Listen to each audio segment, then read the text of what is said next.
Welcome to another episode of Hops and Handshakes. This is number 11, and we are here at Seven Monks, which is only open for, I think, for a couple months, right? Anyway, we are having some beers here. I'm with a good friend, Kristin Britt. Thank you for stopping by and joining Hops and Hands. Thanks for buying me a beer. Cheers. What are you drinking there? This is cider. It's Michigan, and we have great ciders. That does here. look yummy. Yeah. And, I was fussy with what I ordered. Do you remember what I ordered? You had to get something different because you didn't like the glass. I know, I really struggled with the glass. There you go. All right. Okay. Anyway, I'm drinking a beer, and I'll research that later what it is. Anyway, Kristin, thanks for stopping in. So we've known each other for, maybe 4 years now? I think that's about right. Is that right? Sure. Okay. Yeah, you were a baby. So was I. Both with the CEO Roundtable.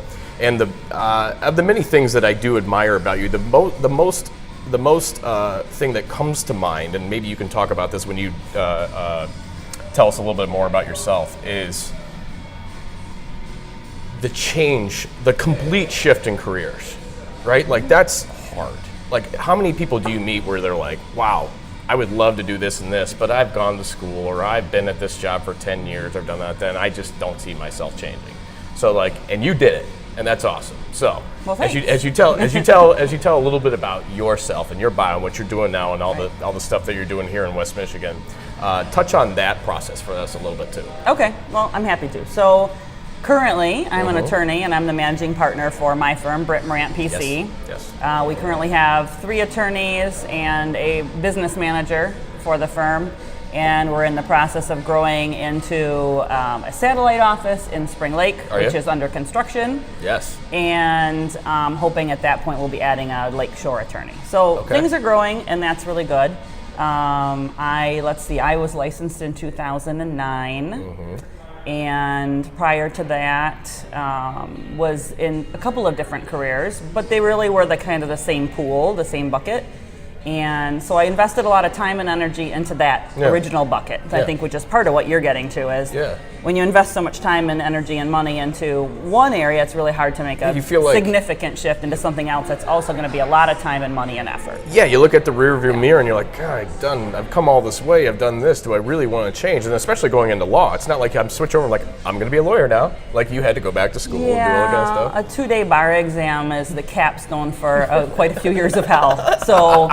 And I actually love to learn, and I love a natural reader and all of that. So I actually love that process, but still, it can be a lot. So I spent a lot of years, and most of the years of my career, I owned a couple of different businesses, but everything was focused on sales. So my undergrad is business management. Everything I've done before is a lot of the things that you do, only you do it much more tech way than I ever had to do it. Okay, gotcha. So whatever business I was in, I was the rainmaker. I sold the products. I owned a graphic design firm for a while. Sure. Back when people didn't quite know what a Macintosh was, the Apple on there was still confusing them. And then did a lot of years of corporate sales too. So I've worked for big companies and for myself. Probably now for myself way more years than I've worked for corporations. But at the same time, even though it was a career change, that experience has to be helping you now. Well, if you make the right career change, where you set up your history and what you bring to the table as an underlying added benefit to your clients, which is the way my situation worked out. It's not like you start all over and you throw that out the window. No.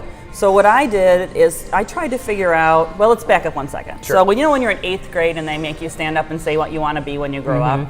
So I stood up and said I wanted to be an attorney because I wanted to be the first female president. That was what I said. That makes a lot more sense. I do not want to be the president. Please, no. Okay, gotcha. But I did have that attorney part. Yeah, and I didn't grow up with professionals of that scope in my family. I didn't have doctors or lawyers in my family, so I'm not really sure where I got it from. Breaking the chain a little bit or something. Who knows? I think I just thought I was invincible, which we all think was so when we're in 8th grade, right? Yeah. So I did. So it's kind of always been in the back of my mind. Got married very young. Owned my first business when I was 22. I think is when I first started my graphic design firm in Grand Rapids. And I did that for a lot of years, but then, along comes a child, and And not too long after that, I was divorced. Sure. So now, big life change forced on you, right? You're thinking, okay, well, as long as I'm looking at changing things up anyway, what else about my life isn't right? And I realized that the sales track that I was on wasn't ultimately where I wanted to be forever. And the clock does tick. When you have to go back and get the education I had to go back and get. So at just about 30, I decided it was time to go back, and I went back while I was working full time and all that good stuff. I went back and got my associate's degree, then bachelor's, then law. Working full time. So full time is 40 hours a week at least. I would say I averaged more like 60. Okay. Yeah. You're a mother. Okay. And then we studied. Yeah, and we actually showed up at classes and did all those things too. And how many hours was that? Oh my God. Because when people tell me they don't have time, I literally lose my mind. You and I have more in common than maybe I realized. I keep a paper calendar, and when people say to me they don't have time, I say, not important enough. Well, I say, where on your calendar is that time blocked out then? Whatever you need to make time for, you block that out first. So obviously, if you're working full time, that has to get blocked in first. Then it was, okay, I have to go to class, and I have to do things related to being a parent. And then what's left? Sure. And I spent many a hockey game watching my son play hockey, studying in the stands, right? That's cool. Yep. You just, it's a little multitasking. Yeah. But I mean, that's... if it's something that you really want to do, it's not painful. It's hard work, but it's not painful. Yeah, well, you said two things. That, obviously there has to be emotion behind it, and you have to really deeply believe in what you're doing and finding your purpose, and there's a lot more attention to that now than I even think there was maybe even 10, 15 years ago. Oh, yeah, I think so, too. I think there's a lot more awareness around the topic, yep. But it also takes a lot of work. I think even when people say they find their purpose, they're like, oh, it should just be easy and stuff like that. It's like, no. Anybody that's done anything remarkable has put in thousands of hours into it over and over again, and that means you might have to punt Netflix for a little while, which maybe some people don't want to hear. The other thing that I thought was fascinating is you really enjoy the legal side of the world, and obviously that's your profession now, but then your past history and probably the underlying things, and I wonder if this is true for you, like your past history, your understanding of business, sales, like the real life stuff outside of lawyer world, is probably a really good value added benefit that maybe they even rely on you for both things, but you just so happen to monetize it through being an attorney. But it's probably still coming in as a hybrid, like, well, yeah, she can handle the attorney stuff so I don't go to jail, but then I like where she's going business-minded too. Right, and that is true. So one of the reasons that it was not as difficult for me to start my business, because I started out being an attorney opening my own company off the bat. I never worked for another company. And I had business clients and friends from my other business experiences who would call and say, are you licensed yet? So they were, I had some people that were ready to work with me. And my title is attorney and counselor at law, which a lot of people have that printed on their card. Yeah. But most attorneys, I hate to say, they're very, very smart people. You have to be obviously smart to pass law school and the bar and all that good stuff. Sure. But that doesn't mean you know how to really talk to people and really have people trust you and want your advice. So it's interesting that I get calls from people for advice about the most random things you can imagine. Yeah. From I'm at Martha's Vineyard right now and don't know what wine to buy my significant other for a Christmas present, to how do I feel about this certain advice they got from a tax professional, or they feel like they're missing the boat because somebody's not talking to them. How open should they expect people to be? But you're giving it to them in a like, you understand how humans work and how people, like, you got to understand how humans work if you're successful in sales, right? Outside of the features and benefits of your product, that's exactly right. And then if you're actually allergic to working for people, which it sounds like you are. No, I don't know if allergic's the right word, but that's what I call it. I prefer not to put myself in that there environment. There you go. Okay, all right, not allergic. Okay, and then, but so if you can do those things, and then you can channel it through, and then you understand the legal side, or you understand the profession side. Like, I think that part's expected. Like, if you are a professional, that part, I know you know how to do that stuff, and you can talk that world. But how do you make it make sense to me? Because I know, like, it's like, okay, cool, all the jargon stuff. Give me the cliff notes. Right. Like, give me the, and then in the good discussions I've had with you and a part of the CEO roundtable and stuff like that, it's like, I'm going to take this big complex idea and here's the 3 bullet points you need to know inside 30 seconds. And I think that's super valuable. And if you don't understand how to communicate to people or can dial down the legalese, lawyer stuff, and channel into how does this affect my business or my life, that's, I think, something that you are automatically going to bring to the table when you went back and punted the past career. That was still going to help you, which is nice. Right. Well, I think there's kind of 2 pieces to that. One, you have to be able to break down things for people because they're paying you because you're the expert, not because they can go research stuff, some of it on their own. Obviously not everything, but some things they could find if they really wanted to go looking or understand it. So they need it broken down, but they also need to put it in a context of something they actually care about. What does it mean because to me? There's so much irrelevant information. So when the first thing when people call me and ask me a legal question, I say, okay, I need a little context. So, what's going on? What's the situation? Because the best thing about law is that it depends. If there were always a straight up answer, lawyers wouldn't be needed. No, there's because interpretation it would just everywhere. be an answer, right? Yeah. So a lot of people, really have never worked with an attorney. So we try to approach everyone like they've never worked with an attorney before. Don't assume they know our rules of engagement, because that could be really off-putting if all of a sudden people don't understand how you're going to be able to communicate with them, how slow the court works. People think that that TV drama is courtroom. Let me assure you, the courtroom is more like watching paint dry. Oh yeah. There is no surprise witness. No. There's none of that. No. So you have that part of it too. Okay. I mean, really helping people understand the expectations. What is the number one reason why people do business with you? Well, I think that I'm in the trust business. So I think ultimately people trust me, and I'm very open and honest and direct. If I can't help or I don't know the answer, I will make sure they find that out through a different source. Is that part of why you think you wanted to be an attorney? Like, is that the why part of that? Is you want to represent people that way? Like, you wanted to be their trusted advisor, and your channel was law? But did you? I guess what about law made you think that was going to be your channel to serve people that way? Well, I think you used the exact right word, serve. And there are not very many professions that are truly service professions. And when you're in sales, all you're really doing is serving your company to get a nice dollar. Exactly. I mean, at the bottom line, everybody wins if there's money, right? And they're happy if they got what they wanted, but you're not. At the end of the day, they can get probably it from somebody else. Sure. That's a whole different thing. Yeah. My mother spent her entire career in teaching kids with disabilities. And then when she retired from that, she went back and got her master's, so she does Christian counseling now in her retirement years. Nice. My grandmother was an RN. I grew up around people who were service people. Okay. So I think that side of me, my mom's name is Robin. My husband will always say, your Robin is showing, as far as that getting a little bit, personal. But the thing is, you have to really understand people to be able to help. Oh yeah, absolutely. So. And there's an amazing amount of people that are maybe very good at their profession, the profession just in a silo, but have a really hard time connecting it with people. Right. And anyway, that's awesome. So, all right, tidbit about you. Do we have a hidden talent? Or maybe not hidden talent. Do we have a talent that maybe I taught tap dancing when I was young. Okay. How is that? Only when you're young? You can't teach it now? I taught it up until I had my son around age 25. Okay.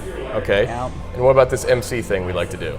Talk to us about to do that. Oh, yeah? We love Tell to us do that. a little bit about that. Well, I'm involved in nonprofit work. Right now, Okay. I'm the president of the board for North Kent Connect, which is the largest food pantry in northern Kent County. Sure. And annually, they do a big fundraiser. This year, we're expecting about 700 people over at Frederick Marr Gardens, and it's this coming Thursday. And I got the chance, because of being a board member for quite a few years now, to be the MC for their fundraising events, and I am addicted to it. Oh, wow. Of course, it's $0, but that's fine. Hey. Because what I can do is keep an event rolling, keep it fun, and hopefully raise a lot of money. Paddle raises, we do. It can be live. I do the live auction part of it. I love it. And that is next Thursday? It's coming Thursday. The 26th. 26th. Okay. Yep. Sold Very out. Cool. Not a girl. Yeah. I wouldn't expect anything less. Yeah. Awesome. So that's always really fun stuff. And so if there's an opportunity for an MC or something like that, you want to be challenged, you're in. I would love to do it. You're in. All right, there it is. Yep. A little banner MC thing here, it'll be right in here. Right. Alex is like, shut up. As long as it doesn't cover my beer / cider. All right. throughout your career or throughout your life, give us one thing, or multiple things, but one thing that, a lesson that you've learned along the way that you think anyone could benefit from. People who know me well have heard me say this lots of times, but I am a true believer in the circle of influence. And I think that most people, 7 habits, all that good stuff. And I think that the thing that distracts most people and gets them on the wrong path is getting distracted by things that they can't control and are outside their circle of influence. So I think targeting things like you've asked me today, like what are your hidden talents? What do you really enjoy to do? Why would you want to do those things?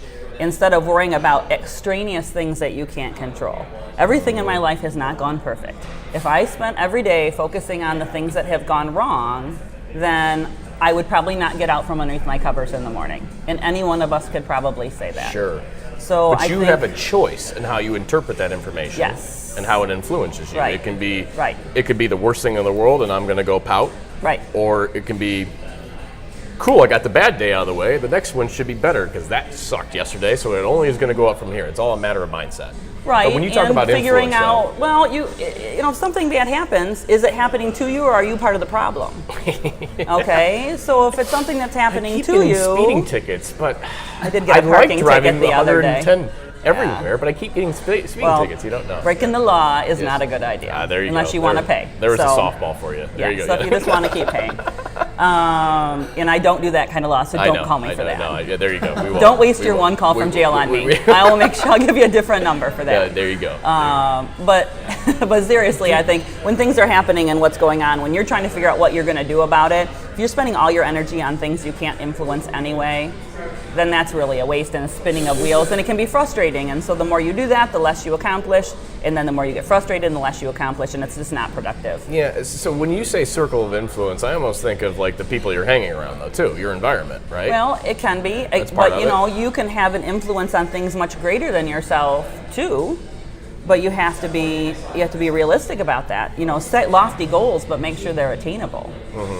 Yeah, you got to show yourself a little success along the way. I'm not saying I couldn't be president. I've decided I don't want to be president. I don't blame you. So it just doesn't seem like a fun job at all. No, I like what I do. There you I'm go. Good. There you go. Yeah, there you go. All right. Yeah. So does that kind of put it more in context with what I'm trying to say? But how did you have the grit to shift gears? Where does that? Now you go back to influence, but how many lives do you have? I like that. You have one. Yeah. You have one. So at the end of the day, am I going to sit there and say, boy, I wish I had done that or tried that? Obviously, I can't try everything. I'm not sure I'm a believer in the bucket list thing because I feel like that can be counterproductive.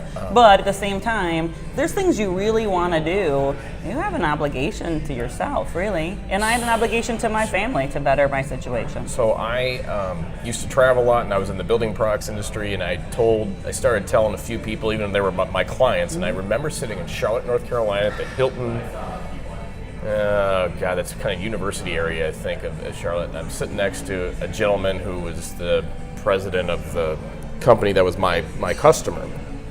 And it's like after a function, and we're sitting at the hotel bar, and we're both having a beer, and I'm like, I really want to have my own business or businesses. Like, that's really what's wired to me.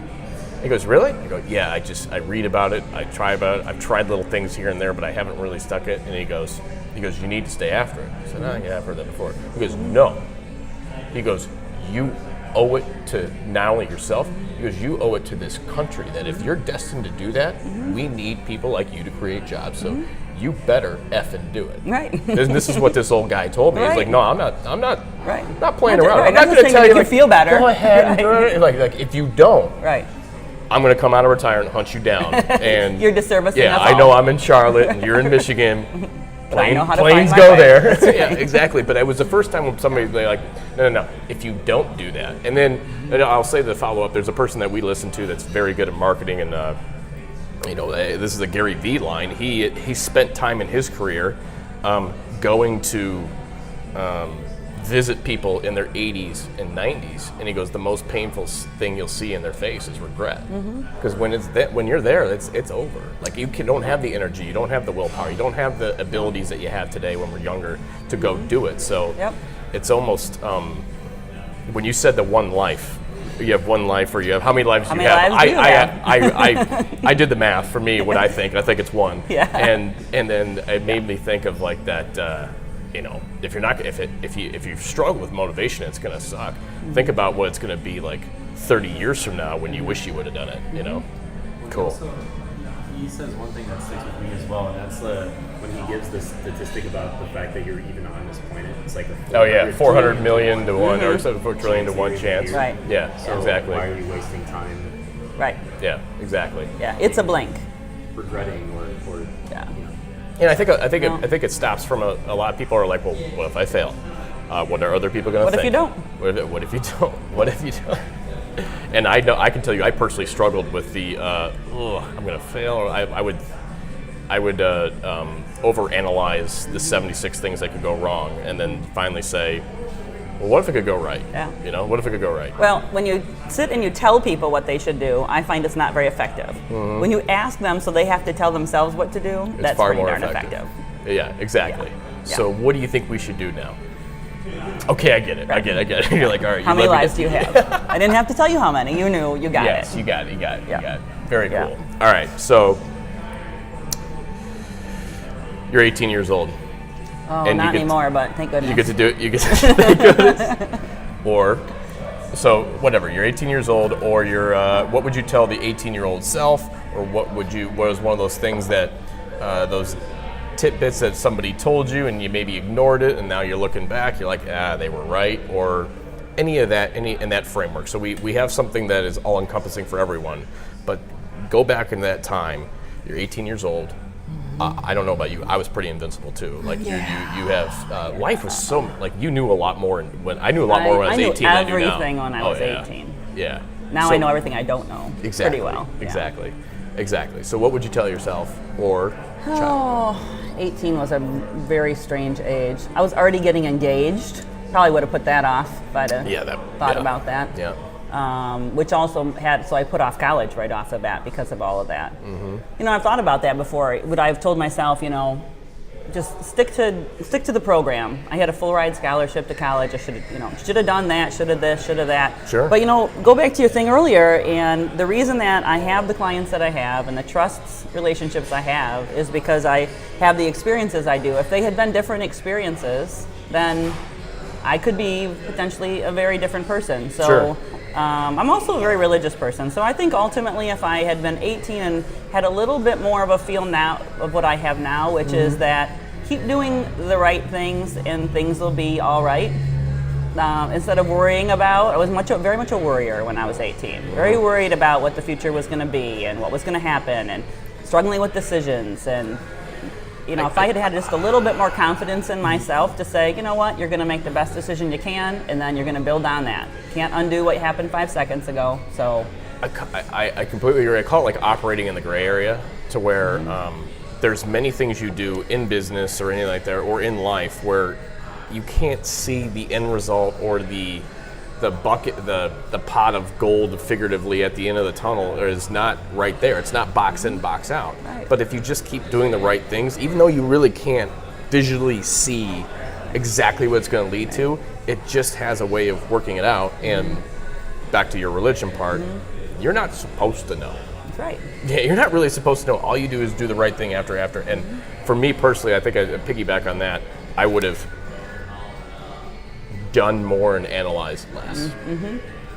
I would have almost using my intelligence to operate versus what could go wrong, and being amazing at figuring out the 17 things on why that's not going to work. Analysis and how I should spend the paralysis? time. Yeah, Did and then you have that? Oh yeah, I mean, I or even playing sports, I would analyze things, or just too much in your own way. I mean, Right. how many people told me get out of your own way? Right. And when you're younger, you don't even know what the hell that means. You're like, Right. do I move? Like, what, Right. what are you talking about? Like, what do you mean? I don't know what it means. And I think but I would also say don't be afraid of hard work. I think it can be daunting when you're staring down, do I really want to spend 7 years of college education as a grown-up when I'm already making a good living to go do something different? The work is what makes it good. If it were easy, everyone would do it. well, I look at it to where I look at it's what separates you too, Yep. because most people will stop. right? It's not, so I get excited actually, or train ourselves to get excited to where this is a really challenging problem and you're gonna have a lot of dead ends, but it's challenging for me. I'd like to think it's gonna be challenging for a handful of other people. And if I just stay in consistency, and if 7 years that you're basically preaching consistency in work, right? Right. It's all worth it at the end. Well, and in my business, because I'm in the trust business, you have to be relatable. And you can't fake that. No. So if I had a perfect little life and everything went exactly like it was supposed to, I wouldn't be able to relate to my clients when things go wrong for them. Yep. And I think a lot of what they appreciate is that they feel like I understand what's going on. That I'm not an aloof person just giving advice from down on high. So attorneys can kind of be that way sometimes. Yes. Oh God. Yeah. Absolutely. Not this one, of course. Not this one. No. No, it was. I got introduced by a friend, a fellow business guy, whatever, and I call him a part of my classic group of people that have been there, done that, successful people, and a mentor to me. And I got introduced to him or he introduced me to a friend of his like 3 years ago, and he says, "Hey, this is Isaac, and he's going to be successful because he's willing to make more mistakes than the average person." And I thought, thanks a lot, is he buddy. telling me that I'm stupid? I'm like, all right. I thought about it a little while, and I'm like, am I stupid? Or like, whatever. And then I'm like, oh. And I kind of got it a little bit, but but the mistakes make you relatable. You know, and they're not mistakes. You know, it's getting. You worked out of it, so now you can help other people work out of their situation, or you can work through a difficult client situation. You know, and they don't have any faith in you being able to work through things if you just are like, well, here's the solution. If it works out, I guess good luck, and if it doesn't, well, not my problem. Sure, but when you lead an interesting life up until that point with the client, you can say, hey, you know what? I've seen this movie. I was the leading role in it, actually, and let's make sure that you do this way, you know, something like that. Right. Awesome. Where can we find you, connect with you? Well, at Seven Monks, I guess, Seven Monks, right now. yes. 7 Monks, 24/7. She's here. No. My office is in downtown Grand Rapids. Okay. I'm in the McKay Tower. Perfect. Everybody knows the building because there's a Big B coffee and a Kilwins chocolates. It's like the double duo, right? Okay. And you can come ice skating on Rosa Park Circle in the winter, and I'll wave at you from my office. Perfect. Okay. But I can be found online like anybody. Sure. So Britt Morant PC, the firm is Britt Morant PC, and that's the name of the website. All right, so for all that good stuff. For whatever it's legal or MC. Right? Yep, okay. Gotcha. If you need help with your organization, I love to do that stuff. Awesome. Well, thank you for taking a few moments out. Thanks. And cheers. You're cheers. almost I did done. better. How did it go? You did. I got it. It was Centennial something. I thought IPA. the Centennial was the one you didn't get. Oh, you're right. This was Mitten. Yes, this was is something from the Brewing, Mitten. which we'll tag them. They're right over yonder. What's that? Is it good? No, it's good. It's yummy. I need to finish it though. The cider's really yummy too. Thank you so much. Thank you. That's it for us. Come to Seven Monks and try one of their 55 plus beers. Or their Tito's Moscow Mule on tap. They should pay you. Like, oh my gosh. Influencer marketing. There you go.